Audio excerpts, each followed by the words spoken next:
At the end of the day, books need to be entertaining, don't they? If they're not entertaining, you're going to bail. If you're a reluctant reader or if you're an adult who is in a book and it's not measuring up to what you thought it would be, you're out. This book does not have that problem. Molly and the Mutants. This is book number 2 in the Far Flung Falls book series. Sounds like a tongue twister. And then you check out the title, Molly and the Mutants. Kind of sounds like a girl band from the 60s. And this does have something in common with that, but more on that in a minute. Stay tuned. Check out the cover to the book, why don't you? You see Molly and 3 of her friends on some kind of rail car being chased by 4 monsters. And that's the great thing of the book. There really are monsters. They're not figurative. They're real monsters. And they start small, and then they get really bigger, like Godzilla size, monstery size, where they can squash cars with their bare feet. It's a lot of fun. It's also very relatable. Molly's a very relatable kid as a main character. Kids are going to relate to her. I mean, she does typical things that kids do.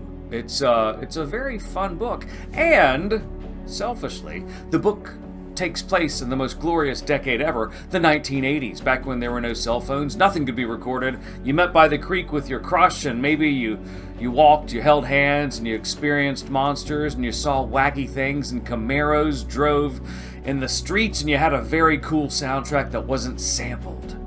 Man, those were the days, kids. And this book has that, but even if you don't have that 80s soul, or if you didn't grow up in the 80s, you're gonna love it because it's got that Stranger Things vibe, but not that vibe that makes Stranger Things just a little bit too effy or scary for some kids, because some kids may not appreciate the scariness or the realness of Stranger Things. If realness is a term, I don't think it is, so kids don't use that in school.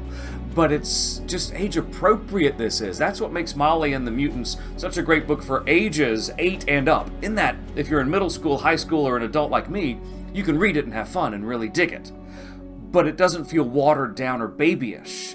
So if you're in 5th grade or 4th grade and you're reading it, you're getting the same kind of experience because it's a great book that's just entertaining without the stuff that's going to make it more adult that would preclude you, elementary school kid or middle school kid, from reading it and enjoying it.